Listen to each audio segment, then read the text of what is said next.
Welcome to the podcast today, where we celebrate innovation for a happy planet. I'm your host, Abigail Carroll.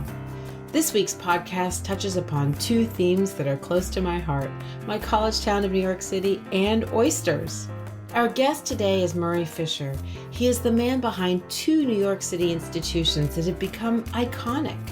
In 2002, he founded the Harbor School, a public high school revolving around New York City's river. Then, in 2010, he co-founded the Billion Oyster Project, a nonprofit offshoot of the Harbor School, which aims to restore 1 billion oysters to the city's harbor by 2035.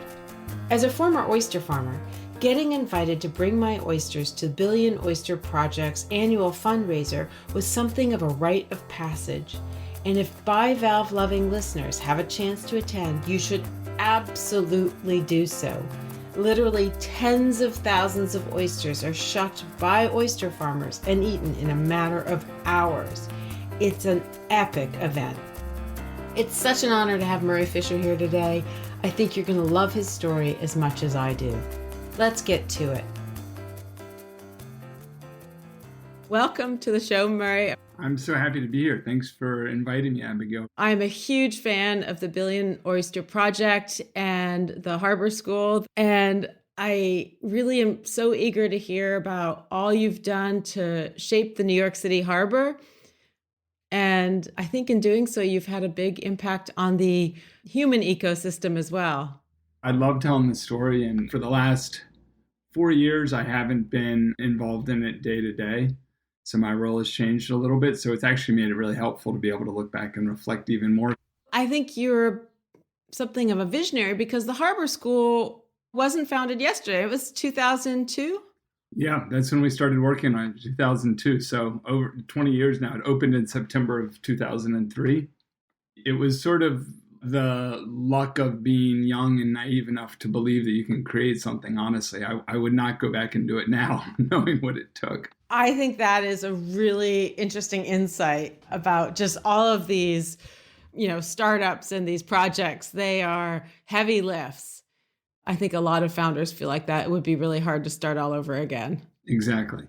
I spent maybe a year and a half looking into what would it take to create sort of a network of harbor schools, a school related to the marine environment and the maritime industry and various port cities around the country. And it seemed to make good sense, but I didn't have it in me to go do what it would have taken to pull that off myself, or even with obviously a team or other people.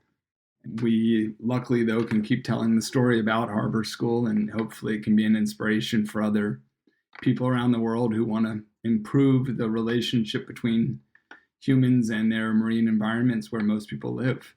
So what prompted this?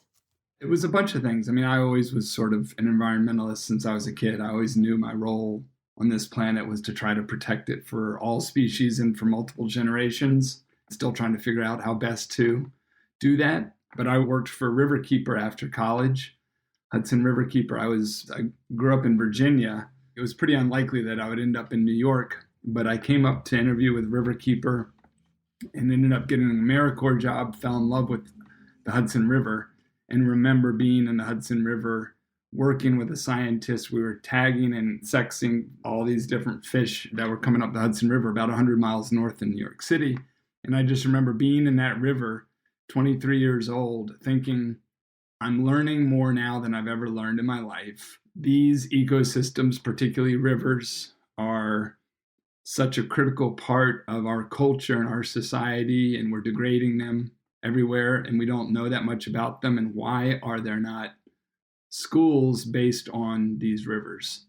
I was working for Riverkeeper, so I was very engaged in all kinds of stuff about the Hudson River. But, I went out on the Clearwater, and there were a group of kids came on for 3 hours, and just realizing that's 3 hours out of their entire K through 12 that they might have access to the biggest, most beautiful thing in their backyard, the Hudson River. And I just kept over and over again feeling like there should be a school about the river. But then I went to work for Waterkeeper Alliance, helping them start river keepers around the world. And I did that for 3 years and helped create the Waterkeeper Alliance and helped 60 of these programs start around the world. But I was in New York City and there were a bunch of things converged. I wanted to create a training center for new water keepers. because I realized after helping all these programs start that we needed to just implement training and certifications programs for all the waterkeepers. I was frustrated that there was so little access to the natural resource because I'd grown up on a farm. Here I was in New York City. I wanted to go fishing. I wanted to go swimming. I wanted to sail. I wanted to be in the river, and it was difficult to access.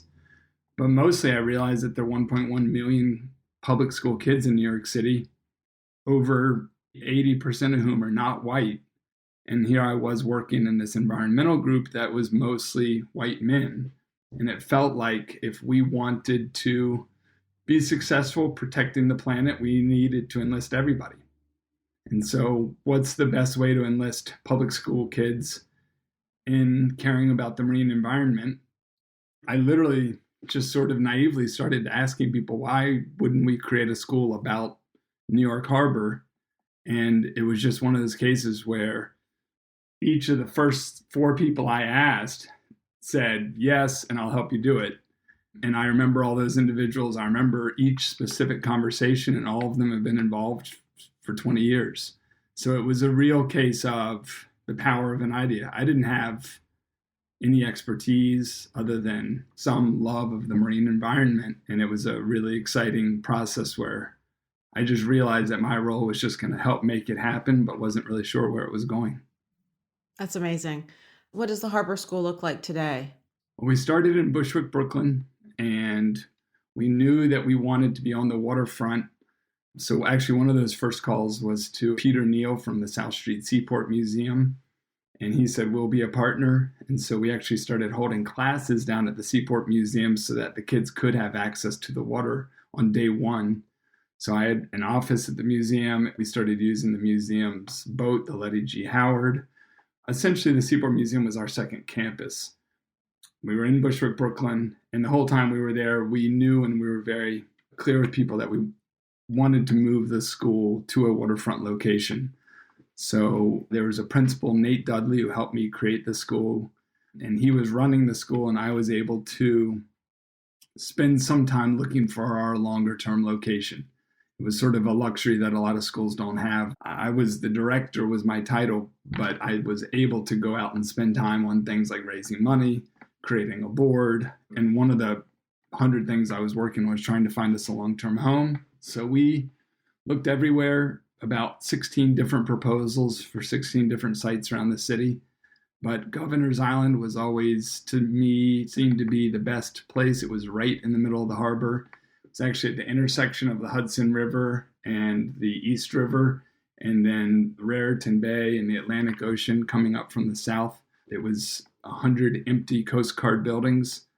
And so that was 172 acres that we felt could be the ideal campus for teaching all New Yorkers, frankly. We were ambitious about it in the beginning. What we were thinking about was not just a public high school, because Harbor School is a public 9 through 12 high school. But we were thinking about Governor's Island could be a place to educate all New Yorkers and all visitors to New York about their relationship to the marine environment, the ecological, the cultural, the commercial, the climate, all of the various ways that we relate to this marine environment. It could be the place to do that. Bunch of different plans there, but one of them was finally approved and moved us out there in 2010. I renovated a beautiful old hospital building. We spent several years raising money to build a marine science and technology center. And now Harbor School will be expanding into 2 new buildings. One of them will be a gym and a pool and several new science facilities, as well as a new 12 classroom academic building. So we'll be growing from 500 students to 1,100 students. And it was when we had moved to Governor's Island, we created these several what are called career and technical education programs at Harbor School. We had built a marine science and technology center on the waterfront with boats and docks. It felt like that one phase was over, but another huge phase remained, which was sort of a really fascinating, hard question that we struggled with for a bunch of years, which was, if New York Harbor is our classroom, is our laboratory for teaching and learning, it's not actually a great one. It's really inaccessible. It's really polluted. It's kind of scary with a lot of traffic and a lot of commerce and a lot of waves and wakes. It has probably 1 to maybe 5% of its historic biodiversity. That's in terms of abundance and number of species. And so we realized that we had an interesting opportunity or challenge, which was improving our classroom, improving the Harbor School classroom for Harbor School students as well as for all New Yorkers. And it was then that we started toying around with how does one do that? Yeah. That was sort of how Billion Oyster Project came to be. Amazing. It's such an interesting evolution to start with education and then wind up with this big, huge project that everybody can get their head around.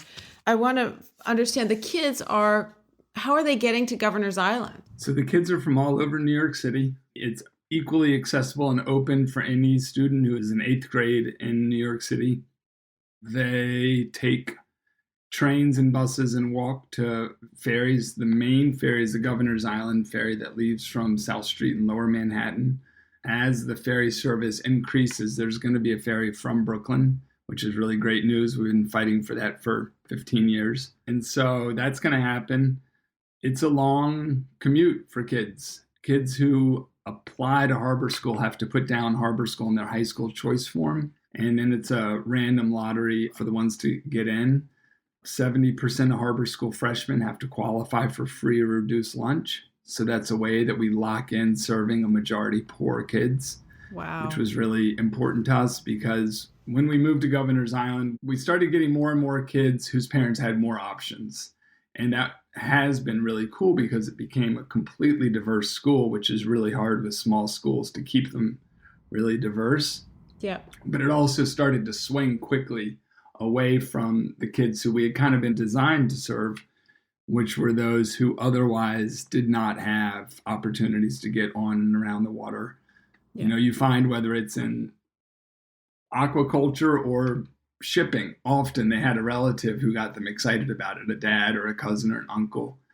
And so in a lot of these communities in the city who didn't have those relationships with the local marine environment, they weren't thinking about it as careers. And so it was important to us that we continued to serve the average New York City public school student, which the average New York City public school student does live below poverty. And as I said before, 80% are not white. And Harbor School is a really beautiful, totally challenging reflection of the average New York City's public school student. What a privilege to be able to partake in that if you win that lottery. So it's old enough now that you've got a bunch of graduates out there in the world. What are those young people doing now?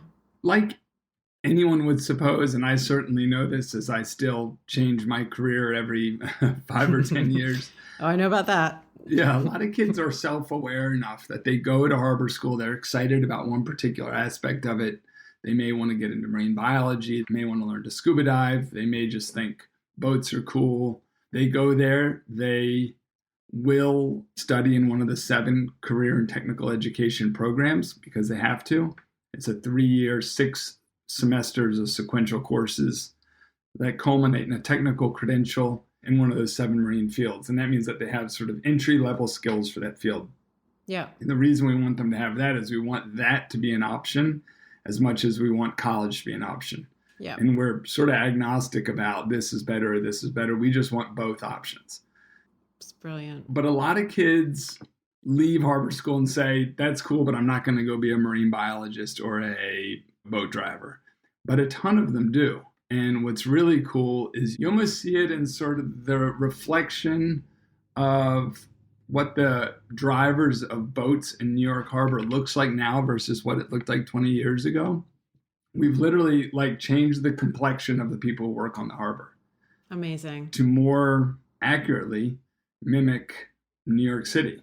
It's like some industries have a higher or lower rate of a representation of the city's diversity, and careers related to water were ones that were very low representation for women and minorities. And now that's not as much the case, and a lot of that, I feel a lot of pride is because of the Harbor School, because a lot of those graduates driving boats or in aquaculture, marine biology programs are Harbor School graduates. So I'd say probably the number that we use is about 1 in 5 of harbor school graduates goes on to a career related to the marine environment. But, it's totally fine with me that someone learns how to scuba dive at harbor school and then goes on to become a economics major in college.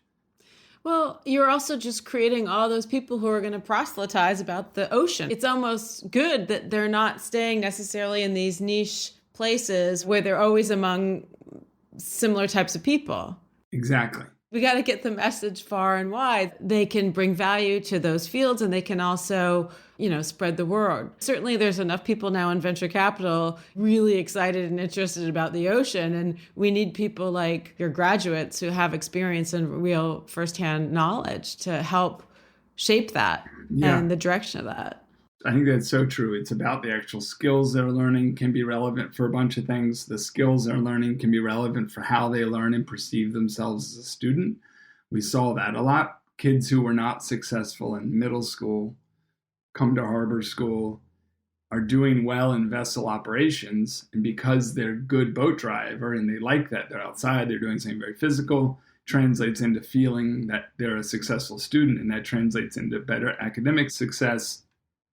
But then you're right, on top of all that, the idea was that there's a stewardship ethic and a relationship to this place and this planet that might not have been cultivated in another school as much as it was at harbor school.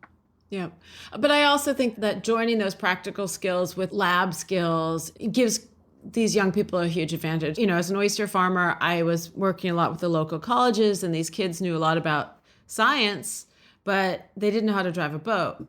Mm-hmm. And so that actually put them at a disadvantage when they wanted to go work for fish farming operations or shellfish operations or things like that. So it's just a really unique opportunity that, no matter, I'm sure, what they're doing with it, seems to have a win-win at the end. Exactly. Absolutely. It's really cool. We'll dive into the Billion Oyster Project after a short break. A big thanks to the Maine Technology Institute, MTI, investing in innovation for a prosperous Maine. MTI is Maine's unique public-private partnership whose core mission is to diversify and grow Maine's economy by accelerating innovation in the state's targeted technology sectors. MTI offers grants, loans, equity investments, and services to support Maine entrepreneurs and organizations as they transform their innovative ideas into new products, services, and companies, leading to the creation of quality jobs for Maine people. For more information about MTI and its programs, please visit mainetechnology.org. For a blue economy to thrive, people need to use more sustainable products. But which products? And will consumers actually adopt them? Innovators like you are hustling to figure this out. Spark number 9 can tell you if there's demand for your product. Spark markets your product before it's built using online advertising so you launch smarter. Have a big idea? Vet it with Spark before you build. Visit Spark online at www.sparkno9.com or find them on LinkedIn. Welcome back to Happy Planet. So I want to get into the Billion Oyster Project. As an oyster farmer, when I first learned of it, which was probably, I guess you were officially launched in 2014, but you were kind of in it before then, right?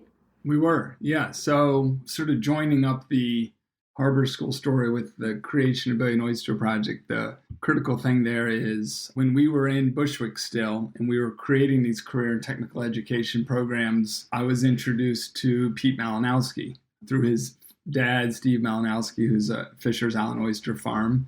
I love his parents. Who doesn't? Oh my God, the best people. And so Pete had just started working in New York City and came to volunteer with us. And, at that rate, the way I interacted with people was I always said, sure, come by, volunteer, say hi. 95% of the time, those people sort of went away after a couple of days or one talk, or maybe someone was inspired, wanted to go do something similar. But I just always said, sure, come by, let's meet. And Pete and I met. I didn't know where this would go, except that he had grown up on Fisher's Island Oyster Farm, and he started volunteering for us. And then we actually hired him as a substitute teacher. And then he was so good, he started building aquaculture labs in the classroom with the kids. Oh my and God. It was really extraordinary to watch what a good teacher he was, in addition to the ability to create amazing things from his aquaculture experience. So then we hired him as a full-time teacher. And we had been doing this oyster gardening program since 2003 with New York, New Jersey Baykeeper. Yeah. And the River Project. We had been putting out little lantern nets full of oysters at 25 sites around the city. And I did this with a group of students called Harbor Corps on Saturdays. And we would go with the students to these sites, we'd put out the lantern nets, we'd have a group there that would monitor them, send in data. And it was very small scale, but it was meaningful because it felt like, I remember sitting on the deck of the Peking down at South Street Seaport Museum with Medina Muhammad, one of our students. We were just counting all the oysters, and they grew so much each time. And she said, I feel like what we're doing with these oysters is the most that anyone in New York City is doing to clean up this harbor. Bing, the light goes off. That was probably true. And so Pete was helping on that. And at the same time, he was building the aquaculture program. We were talking about how do we scale this up besides just these small oyster gardening. And Pete's like, well, we should be oyster farming. We should be really scaling it up. And so we started going around to people saying we want to restore a lot of oysters to New York Harbor. We read The Big Oyster. Every student at Harbor School reads part of The Big Oyster. We know that they were the fundamental keystone species in the building block of this whole system. And it was in discussions with a bunch of scientists and oyster farmers that we realized that 1 billion was not a totally impractical number. Right. And so from a marketing perspective, it sounded so good to say we want to restore 1 billion oysters. And we saw how that people responded to us. But then on top of that, we had the Stevens Institute of Technology telling us that there's 74 billion gallons of water in New York Harbor. So the standing volume could theoretically, it's never standing volume, be filtered once every 3 days, with an oyster filtering a gallon of water an hour. Yeah. And so we kept running into all of these things that were like, wow, this actually could work. And so we did a big experiment. Pete got 100,000 seed oysters from Fisher's Island Farm, and he built a floating upwelling system just quickly by hand. And watching him build that, I was like, this guy is so impressive. He built that, put the 100,000 oysters in it, took it to Governor's Island, plugged it in, turned it on. As you know how they work, like over 80% of the oysters survived after 6 months, and they had been just tiny little seed oysters. And so we realized that maybe the water was clean enough to grow them. So we just scaled that up, had some huge tanks on Lima Pier on the southern part of Governor's Island, put in more spat on shell. They survived. And so that 100,000 in the Flupsy was at the time the most oysters that had been in New York Harbor for 100 years. So listeners really understand Mark Kurlansky's book, The Big Oyster. I mean, he really sets out how oysters drove the New York City economy. The river was peppered with them. Exactly. I mean, they say that there were more oysters consumed out of New York Harbor than anywhere else in the world. 200,000 acres of oyster reefs. And, you know, a really important thing was that we had made the argument that these reefs surrounded the islands around New York, and that mattered when it came to reducing storm wave height and the strength of waves. And so that was an argument that we made because we were starting to put out the idea of Billion Oysters in sort of 2010 when we moved to Governor's Island. And actually it was a commitment to the Clinton Global Initiative that we would restore 10 million oysters over the course of 3 years. But we needed some money, and the first real funder was the Royal Bank of Canada. Oh, interesting. Who came in and they funded our first position. Pete was still a full-time aquaculture teacher. I was still working for what we were calling New York Harbor Foundation, that was supporting Harbor School, but also launching Billion Oyster Project. Got the Royal Bank of Canada funding to hire Sam Janis, and Sam wrote a grant to the National Science Foundation for middle school curriculum, because one of our big needs, there's so many overlapping things, but not only did we want to clean up our harbor and restore our harbor for Harbor School, we also wanted to restore the harbor for its own sake and for the city. But we also wanted to maintain connections to all of the schools around the city that had been sending us kids and that had majority poor students. We wanted to serve those schools, but they were far away, and so we wanted curriculum for them. And so this National Science Foundation grant allowed us to write the curriculum for middle school teachers to teach about oysters and the harbor. And then coming to visit us and learning about harbor school would be part of that curriculum. And then the other big thing was at harbor school, Billion Oyster Project created this incredible way for a vessel operations student to drive a boat with a scuba diving student on it that was literally putting oysters that the aquaculture students had raised, taking them, putting down on the reef, and then the marine biology students were overseeing the monitoring of it. And that was the most powerful thing that could have happened in terms of everyone is bringing something to the project, some kind of expertise. I mean, what a sense of independence, too. I mean, these are life-shaping skills and confidence. Exactly. And we saw that change. And so the Billion Oyster Project provided that connectivity for the school. And then the other thing it did that we didn't really foresee, or maybe we were sort of headed there anyway, but fundraising for harbor school was always hard. And it burned me out personally. All I did was say, please support harbor school. And that was not, we created a board, but it was still based on sort of the long-term charity of individuals, which was a really hard model. And so what Billion Oyster Project did is it provided this much broader rationale for bringing in more people, for stewarding those relationships over a long period of time, but then also a bunch of government contracts and government grants that harbor school never would have thought about or could have applied to. And so harbor school got longer term streams of funding. It got also marketing. Billion Oyster Project became a way that harbor school's name could travel even further than before. Billion Oyster Project still funds over $1 million worth of programs at harbor school, but harbor school still is the home for Billion Oyster Project and has all the students who work in the project. So they're intricately connected to each other and their fates are connected, even though they have their own independent identities and programs and partnerships. That's amazing. So I want to go back on the boat. We're out there with a bunch of kids.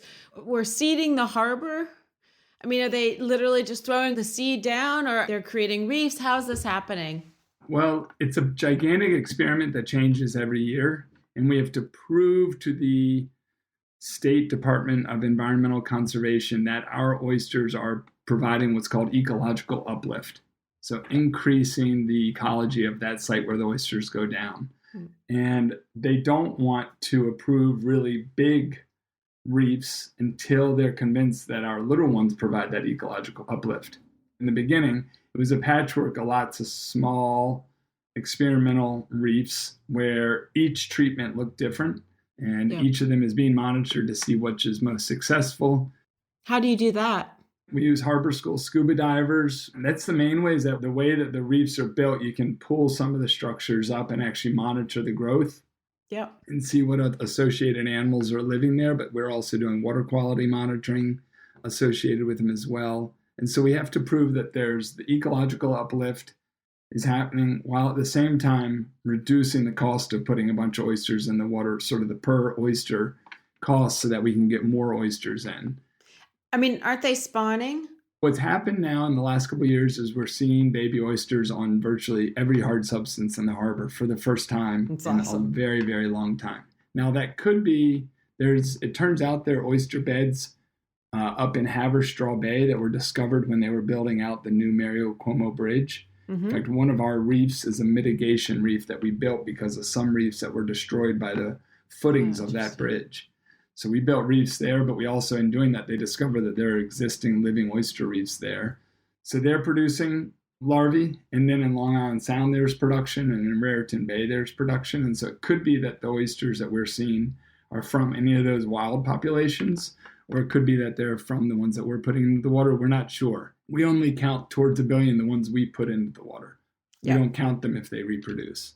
But it's really promising, and it shows that the water quality is improving, for which we can't, take credit. That's the work of the Clean Water Act, city investment infrastructure, plus groups like Riverkeeper, who continue to hold the government responsible for continuing to enforce the Clean Water Act. Well, the oysters are working hard for the city now. I'm assuming you'll kind of get to a tipping point. If there's enough out there and they're not being harvested, this should have a life of its own at some point. Absolutely, where the reefs will grow on their own and start maybe looking like they would have looked like, 200 years ago. That's our goal. That's our hope. I think because it was launched out of a school, people, if it had been some environmental group that the commercial sector perceived as threatening to them, I wonder if Billion Oyster Project would have worked. But because it came out of harbor school, there was this sense of trust. And that's a really unique situation that we have in New York Harbor that's really worked well. I've been reading reports. There have been like whale sightings in the harbor. Like, it does seem like there's a change, a manifest change in the health of the environment in the harbor. That's absolutely true. I mean, there's a lot of different factors. The change in fisheries management, one of the biggest changes is a reduction in the amount of overfishing of the menhaden, which has meant return in menhaden has brought more of the really charismatic species back, like the whales and the dolphins that we're seeing, even seals. The ongoing huge investments that the city has made in reducing the amount of combined sewer overflow volume of water, that's untreated sewage that goes into the harbor, that has been billions of dollars have been put into improving wastewater treatment plants, capturing stormwater and then treating it. That's been a big improvement in water quality. The ongoing enforcement of the Clean Water Act over the last 30 years by environmental groups all over the harbor has made a big improvement. There's a lot fewer toxins. I think that the oysters are doing incredible work, but I think we're more of an indication of the health of the harbor as opposed to a driver of the health of the harbor. So I think that the harbor's getting cleaner, and we came along at the right time to be able to put in an intervention this big that is worth doing because the harbor's clean enough for it. Yeah. So when you look at this whole ecosystem today and you kind of step back, what's working against you right now and what's working for your team right now? Well, quality of the harbor, definitely, if we could figure out a way to reduce how much stormwater goes into the combined sewer overflows every time it rains, that would be a huge way to reduce, because the wastewater treatment plants have to shut down every time it rains because they cannot process all the stormwater. So anytime it rains in New York, any toilet sets flush, any shower that runs, all of it goes directly into the harbor still. And so bacteria from our waste is still the biggest pollution problem for New York Harbor, and that's coming from 30 million people in the metropolitan area. And that's a big, complex infrastructure problem that requires long-term policy and long-term investment in that infrastructure. So that's one big thing. I think that for us, for the Billion Oyster Project, to be able to put more oysters in the water faster and learn more and have a bigger impact faster, we are working towards a new regulatory framework with the state government where we don't have to go through the same kind of permits that we've been going through, because the end result is not only that it takes a long time and it's very expensive, it's that smaller reefs aren't as successful as bigger reefs. So you mentioned a lot of growth coming up for the school with new buildings and such. Where is the Billion Oyster Project headed? Is it just about creating more oyster reefs in the city, or are you looking to expand? Like, do you think this is a model that can be replicated in other places of the world? I've spent a lot of time thinking about that question for the Harbor School as well as for Billion Oyster Project, mostly just because there's so many inbound inquiries from someone who either wants to replicate Harbor School or wants to replicate Billion Oyster Project or wants to do both. And, when Pete and I are together, we have a good dynamic because I'm always a little bit more of the dreamer and he's a little bit more of the realist. My response is always like, let's go show them how to do Billion Oyster Project in Sydney or in Paris or in Lisbon or in San Francisco. And Pete's point, and this is why I'm so confident in him as a leader and as an amazing executive director, his point is the best thing we can do for any of those places around the world is not fail here. And right now, I don't have line of sight to enough money in a plan to put 1 billion oysters in the water. And until I do, I can't pick my head up to look at anywhere else. He's totally focused on getting 1 billion oysters into the harbor in New York City. That means raising more money. That means getting more permits. And that means being able to increase the number, because our goal is 2035. We want to have a billion oysters by 2035, which seemed far away when we started it. Right. But it's coming up. If we can figure out a way to get that line of sight to being able to get a billion oysters in the water, then I feel like there are people like me and others who would love to go sort of evangelize around the world. I mean, this is a huge, iconic institution now, 2 of them. How does that feel? I'm so lucky that there were leaders in place for both institutions that I was able to walk away, which most founders have a very hard time doing. That allows me to think about what else can I do in the world to try to address this sort of global ecological crisis that we find ourselves in.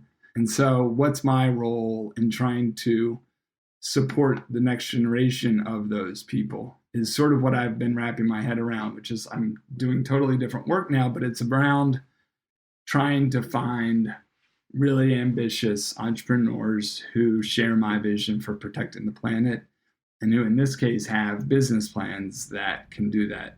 What are you interested in? I'm interested in, and then I'm still testing this hypothesis, I'm interested actually only in backing founders and companies where the more nature they create, the more money they make. And sometimes there's a bunch of complicated ways to get there, and those are tricky, like carbon credits. I'm like, I'm not sure. There's a bunch of places where it's just not simple enough for me because I want to be able to go tell the story everywhere. You know, it's that sort of evangelist in me that's looking, okay, it's not my company, it's not my idea. But if I'm sure that the more money they make, the more nature there is, I'll go tell that story for the next 50 years. And anything that I back, I'm interested in backing long term. I just want to help build companies that are preserving and restoring and healing the planet. Well said. That was kind of beautiful. I mean, you've been through some serious heavy lifting here. You know, the more I talk to people in the nonprofit sector, the more I'm like, these lines of what's profit and what's nonprofit are kind of blurred. It's the same. You're fundraising for maybe different people, but maybe not even different people. It's the same lift. What do you say to people right now who are thinking about starting a company or have a nascent company? What is your advice to them about how to get it off the ground or get it to the next level? What worked for me in the nonprofit world was to continue to stay afloat in like a sea of rejection. Looking back, it looks like, wow, he said, let's create a harbor school and it happened. He said, let's do Billion Oyster Project and it happened. But I was out there working so hard for the majority of just no's all over the place for every different kind of thing. And I was so sure of what I was doing, though, that it never bothered me. I just kept working under the assumption that there were ways to get this done, and I'm just going to keep trying to get it done, and I'll find people who help me get it done. And that sort of persistence in the face of just massive rejection is likely to be a really valuable lesson for any entrepreneur, but it's harder to sustain it. I mean, I think that's huge. Thank you so much for coming today. I'm so happy to be able to share this story. Murray Fisher has had a profound effect, not just on New York City's harbor, but on the whole human ecosystem that interacts with it, which goes to show that there are different ways of innovating for a happier planet. You don't need to create a business. Social, educational, and environmental nonprofits like this can also have far-reaching impacts. Nonetheless, some of the same principles apply when it comes to getting projects off the ground. One thing I found so interesting about Murray's story is learning how his strength is in creation, and that sometimes, as in the case with the Billion Oyster Project, success is achieved by letting others with different skill sets step up when the time is right. It's not always easy to let go, nor is it easy to find that special person, but when you can and do, big things can happen. Thank you for listening. Please follow Happy Planet wherever you listen and leave us a rating and review. It really does help new listeners discover the show. Happy Planet was reported and hosted by me. I am also the executive producer. The talented Dylan Hoyer is our producer and editor. Composer George Brandel Egloff created our theme music. Learn more about my work and get in touch by visiting happyplanetpodcast.com.